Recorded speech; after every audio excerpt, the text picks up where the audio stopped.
Hello dears, welcome back to my channel Art with Sathija. Here we will discuss all about art. നമ്മൾ കഴിഞ്ഞ ദിവസം ഇത് പഠിച്ചിരുന്നില്ലേ, എങ്ങനെയാണ് different type of the water colour techniques നമ്മൾ ചെയ്തിരുന്നു. എല്ലാവർക്കും അത് ഇഷ്ടമായെന്ന് വിചാരിക്കുന്നു. ഇനി ആ ടെക്നിക്സ് ഒരുവിധം നിങ്ങൾ പ്രാക്ടീസ് ചെയ്ത് കഴിഞ്ഞെങ്കിൽ നമുക്ക് ചെറിയ ചെറിയ ഡ്രോയിങ്സ് നമുക്ക് സ്റ്റാർട്ട് ചെയ്ത് തുടങ്ങുന്നതിന് മുമ്പുള്ള ചെറിയ പ്രിപ്പറേഷനാണ്. ആദ്യം എൻ്റെ പാലറ്റൊക്കെ ഞാൻ റെഡിയാക്കി വെച്ചു. എനിക്ക് വരയ്ക്കുന്നതിന് മുമ്പായിട്ട് വരയ്ക്കുന്ന സ്ഥലം ഒന്ന് ഭംഗിയാക്കി വയ്ക്കാൻ എനിക്ക് ഭയങ്കര ഇഷ്ടമാണ്. എന്നാലും നമുക്ക് അവിടെ ഒരു പോസിറ്റിവിറ്റിയോടുകൂടി നന്നായിട്ടൊന്ന് വരയ്ക്കാൻ പറ്റുള്ളൂ. അതിനുശേഷം ഞാൻ വരയ്ക്കാനുള്ള സാധനങ്ങൾ മിക്കവാറും ഇൻട്രസ്റ്റിൽ നിന്നാണ് ഞാൻ നോക്കാറുള്ളത്, റെഫറൻസ് എടുക്കാറുണ്ട്. എങ്ങനത്തെ ടൈപ്പിലുള്ള പടങ്ങളാണ് ഏറ്റവും സിമ്പിളായിട്ടുള്ള പടം വരച്ചിട്ട് നിങ്ങൾക്ക് എങ്ങനെ അത് കാണിച്ചു തരാം. കാര്യം തുടങ്ങി വരുമ്പോഴത്തേക്കും ഓരോ ചെറിയ ചെറിയ പടങ്ങളിൽ നമ്മൾ സ്റ്റാർട്ട് ചെയ്ത് കഴിഞ്ഞ് കഴിഞ്ഞാൽ നമുക്ക് ഒത്തിരി കോൺഫിഡൻസോടുകൂടി നമുക്ക് വരയ്ക്കാൻ പറ്റും. അപ്പോൾ ഞാനിന്ന് നോക്കിയപ്പോൾ ഫ്ലോറൽസാണ് മെയിനായിട്ട് എടുക്കാമെന്ന് വിചാരിച്ചത്. ഒരു 3-4-5 എണ്ണം ചൂസ് ചെയ്തിട്ട് നിങ്ങൾക്കതെങ്ങനെ ഈസി ആയിട്ട് വരയ്ക്കാമെന്ന് നമുക്കിന്ന് ചെയ്ത് നോക്കാം. അപ്പോൾ നമുക്ക് സ്റ്റാർട്ട് ചെയ്യാം. ഞാൻ പുതിയതായിട്ട് ഇന്ന് വാങ്ങിയ ബ്രഷാണ്. എൻ്റെ ബ്രഷൊക്കെ ഒരുമാതിരി പഴയതായിരുന്നു. അപ്പോൾ ഞാനിന്ന് ആമസോണിൽ നിന്ന് ഓർഡർ ചെയ്തിട്ട് ഇന്ന് വന്നതാണ്. നല്ല ബ്രഷായിരുന്നു. ഞാൻ യൂസ് ചെയ്തപ്പോൾ എനിക്കത് നല്ല ഇഷ്ടപ്പെട്ടു. അപ്പോൾ നമുക്കിനി ഫസ്റ്റ് ബ്രഷ് കിട്ടിയത് ഉടനെ ആയത് കാരണം അത് ജസ്റ്റ് ഒന്ന് മിക്കവാറും ഇച്ചിരി സ്റ്റിക്കി ആയിരിക്കും. സ്റ്റിക്കി അല്ലെങ്കിൽ ഇത്തിരി ഇങ്ങനെ എന്തൊരു പശപ്പോട് കൂടി ഇങ്ങനെ ഒറ്റയായിട്ട് ഇരിക്കണം. അപ്പോൾ അതൊന്ന് ജസ്റ്റ് ഒന്ന് ശരിയാക്കി എടുത്തിട്ട് വേണം നമുക്ക് വരച്ച് തുടങ്ങാൻ. അപ്പോൾ എനിക്ക് കുറച്ച് സ്കെച്ച് ബുക്കുണ്ട്. സ്കെച്ച് ബുക്കിലാണ് ഞാൻ മെയിനായിട്ട് പ്രാക്ടീസ് ചെയ്യണത്. അപ്പോൾ എന്തും വരയ്ക്കുന്നതിന് മുമ്പ് ഞാൻ ഇതിനു മുമ്പ് പറഞ്ഞിട്ടുണ്ട്, വരയ്ക്കുന്നതിന് മുമ്പ് നിങ്ങൾ എപ്പോഴും ചെറുതായിട്ടൊരു പ്രാക്ടീസ് കഴിഞ്ഞിട്ട് വേണം വരയ്ക്കാനെന്ന്. അപ്പോൾ ഞാനിപ്പോൾ വരയ്ക്കുന്നതിന് മുമ്പായിട്ട് ബ്രഷിൻ്റെ തന്നെ നമ്മൾക്കൊന്ന് കുറച്ചുകൂടി നന്നായിട്ട് സ്ട്രോക്സ് വരാനും ലൈൻസ് ഇടാനും ഒക്കെ ഒരു പ്രാക്ടീസിന് വേണ്ടിയിട്ട് ജസ്റ്റ് എന്ത് പടം വരയ്ക്കുന്നതിന് മുമ്പ് നമ്മൾ ആസ് യൂഷ്വൽ ചെയ്യുന്നത് പോലെ ചെറിയ പ്രാക്ടീസ് ചെയ്യും നന്നായിട്ട്. അപ്പോൾ എന്തെങ്കിലും റാൻഡമായിട്ട് എന്തെങ്കിലും ഒരു കളറ് എടുത്തിട്ട് ജസ്റ്റ് നമ്മുടെ കൈക്ക് വഴങ്ങുന്ന രീതിയിലുള്ള ചെറിയ ചെറിയ ലൈൻസും സ്ട്രോക്സും ഒക്കെ ഒരു പേജിൽ കംപ്ലീറ്റ് ആയിട്ടിരുന്ന് പതുക്കെ പ്രാക്ടീസ് ചെയ്യും. ഞാനിങ്ങനെ എനിക്കിഷ്ടമുള്ള കളറാട്ടോ ഗ്രീൻ കളറ്. ഞാൻ ഗ്രീൻ കളർ എടുത്തിട്ട് പയ്യെ കുറച്ചായിട്ടൊന്ന് പ്രാക്ടീസ് ചെയ്യുകയാണ്. ഈ പ്രാക്ടീസ് കഴിഞ്ഞ ശേഷമായിരിക്കും നമ്മൾ വരച്ച് തുടങ്ങുന്നത്. അപ്പോൾ ലാസ്റ്റ് വീഡിയോ എല്ലാവർക്കും ഇഷ്ടമായെന്ന് വിചാരിക്കുന്നു, നമ്മുടെ വാട്ടർ കളർ ടെക്നിക്സ് കേട്ടോ. അതിൻ്റെ അകത്ത് എക്സ്ട്രാ ഇനി 1-2 ടെക്നിക്സ് കൂടിയുണ്ട്. ഞാൻ സോൾട്ട് ആപ്ലിക്കേഷൻ അത് കാണിച്ചു തന്നിരുന്നത് കൂടാതെ 1-2 ചെറിയ ചെറിയ ടൈപ്പ് ഓഫ് ടെക്നിക്സ് കൂടിയുണ്ട്. ഇനി വരുന്ന വീഡിയോസിൽ ഞാനത് വരച്ച് കാണിച്ചു തരാം കേട്ടോ. അപ്പോൾ ഇനിയിപ്പോൾ അത് പ്രാക്ടീസ് ചെയ്ത് ഓക്കെ ആയ ആൾക്കാർക്കുള്ള നെക്സ്റ്റ് സ്റ്റെപ്പ് എന്നുള്ള രീതിയിലാണ് ഇതുപോലെ ചെറിയ ചെറിയ ഡ്രോയിങ്സ് നമുക്ക് ചെയ്ത് തുടങ്ങാം. ഓക്കെ, അപ്പോൾ ഇന്ന് ഇപ്പം ഞാൻ പറഞ്ഞതുപോലെ ചെറിയ ഫ്ലോറൽസിൻ്റെ ചെറിയ ടൈപ്പ് ഓഫ് ഫ്ലവേഴ്സാണ് നമ്മളിന്ന് വരയ്ക്കാൻ പോകുന്നത്. വരയ്ക്കുന്നതിന് മുമ്പുള്ള ചെറിയ പ്രാക്ടീസാണ്. ഇതിപ്പോൾ ഞാൻ ചെയ്യണമെന്ന് വെച്ച് കഴിഞ്ഞാൽ വലിയ റൗണ്ട് ബ്രഷാണ് എടുത്തിരിക്കുന്നത്, അത് വലുതാണ്. അപ്പോൾ ജസ്റ്റ് അതിനകത്തുനിന്ന് കളറ് ആവശ്യത്തിന് മിക്സ് ചെയ്ത ശേഷം അപ്പോൾ എപ്പോഴും ശ്രദ്ധിക്കേണ്ട ഒരു കാര്യം എന്ന് വെച്ച് കഴിഞ്ഞാൽ എന്തോരം വെള്ളവും എന്തോരം കളറും നമ്മുടെ ബ്രഷിൽ ലോഡ് ചെയ്തിട്ടുണ്ടോ എന്നുള്ളൊരു അതിന് നമുക്കൊരു കൺട്രോൾ വേണം. എന്നാലേ വാട്ടർ കളർ നമ്മൾ ഉദ്ദേശിക്കുന്ന രീതിയിലേക്ക് ഭംഗിയായിട്ട് വരയ്ക്കാൻ പറ്റുള്ളൂ. അപ്പോൾ ചെയ്യേണ്ടത് വേറൊന്നുമല്ല, റാൻഡമായിട്ട് ചെറിയ ചെറിയ പ്രാക്ടീസ്, അതായത് കളർ വാല്യൂസ് നമ്മൾ പ്രാക്ടീസ് ചെയ്യണത് പോലെ കുറച്ചധികം പ്രാക്ടീസ് ചെയ്ത് നോക്കുക. അതോടൊപ്പം ചെയ്യേണ്ട ഒരു കാര്യം എന്ന് വെച്ചാൽ നമ്മളിപ്പോൾ റാൻഡമായിട്ട് കുറച്ച് കളർ എടുത്തിട്ട് നമ്മളവിടെ ഇങ്ങനെ ഏതെങ്കിലും റഫായിട്ടുള്ളൊരു പേപ്പറിൽ ഇങ്ങനെ വരച്ച് നോക്കുമ്പോൾ ഒരു ഗുണമെന്ന് വെച്ച് കഴിഞ്ഞാൽ ആ കളറിൽ എന്തോരം വാട്ടറുണ്ട് എന്തോരം കളറുണ്ടെന്ന് നമുക്ക് ജസ്റ്റ് അറിയാൻ പറ്റും. അപ്പോൾ വരയ്ക്കുന്നതിന് മുമ്പായിട്ട് എപ്പോഴും സൈഡിലായിട്ട് ഒരു പേപ്പർ വെച്ചേക്കുക. അപ്പോൾ നമുക്കിങ്ങനെ കളറിങ്ങനെ നമ്മൾ ചാലിച്ച ശേഷം അതിൻ്റെ അകത്തേക്ക് ഇങ്ങനെ എടുത്ത് നോക്കുമ്പോഴത്തേക്കും നമുക്ക് മനസ്സിലാവുമ്പോൾ ഇത്രയും ഡെപ്ത് ആ കളറിനുണ്ട്, അല്ലെങ്കിൽ അത്രയും സ്ട്രോങ് ആണ് അതിൻ്റെ വാല്യൂ. അപ്പോൾ നമുക്ക് ചില സ്ഥലത്ത്, അതായത് ലാസ്റ്റൊക്കെ ആകുമ്പോൾ മിക്കവാറും നമുക്ക് അതിന് ഡാർക്കൺ ചെയ്യേണ്ട സ്ഥലത്തൊക്കെ വേണ്ടി വരുമ്പോഴത്തേക്കും ഇത് എന്തോരം വേണം എന്ന് നമുക്ക് ശരിക്കും മനസ്സിലാവും. തുടക്കത്തിൽ അതൊരു ഹെൽപ്ഫുള്ളായിരിക്കും. പിന്നെ നിങ്ങൾക്ക് മനസ്സിലാവും, ഒരു ഊഹം നിങ്ങൾക്ക് ഉണ്ടാവും, ഇത്രയും നമ്മൾ എടുക്കുമ്പോൾ ഇത്രയും ഉണ്ടാവും എന്നുള്ളത്.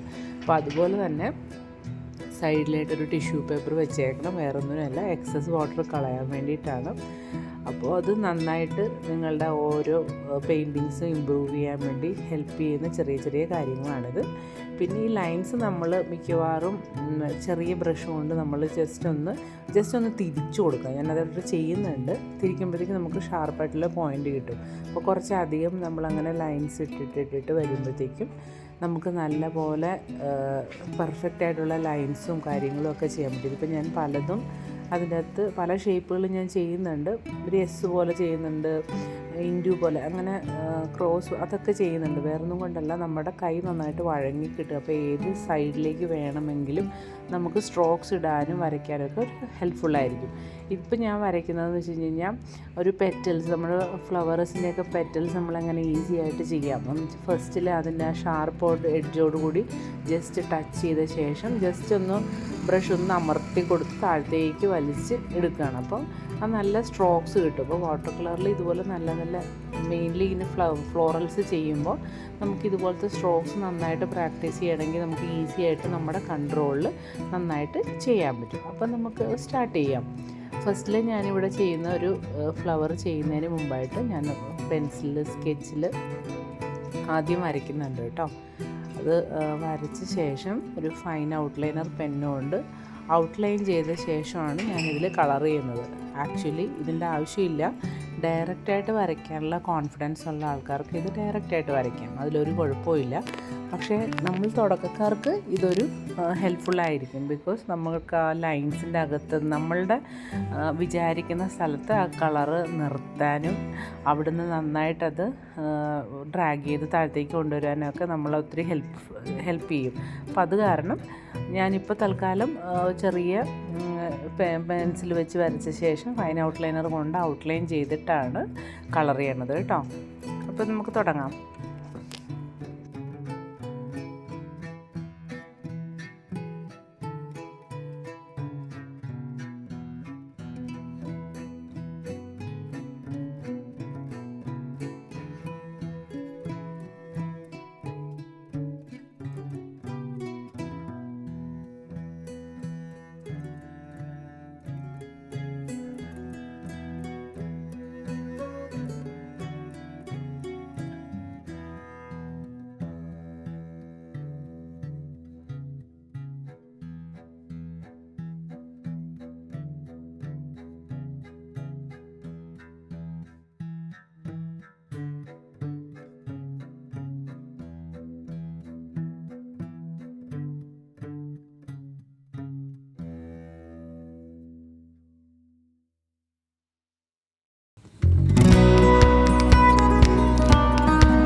ഈ 6 ഫ്ലവേഴ്സ് നിങ്ങൾക്ക് ഇഷ്ടമായെന്ന് വിചാരിക്കുന്നു. എല്ലാവരും ട്രൈ ചെയ്ത് നോക്കണം. ഫസ്റ്റിൽ പറഞ്ഞ പോലെ പ്രാക്ടീസ് ചെയ്തിട്ട് വേണം കേട്ടോ ചെയ്യാൻ. എല്ലാവർക്കും ഇഷ്ടമായെന്ന് വിചാരിക്കുന്നു. ഇനി അടുത്തൊരു വീഡിയോ ആയിട്ട് കാണുന്നവരെ താങ്ക് യു. ബൈ.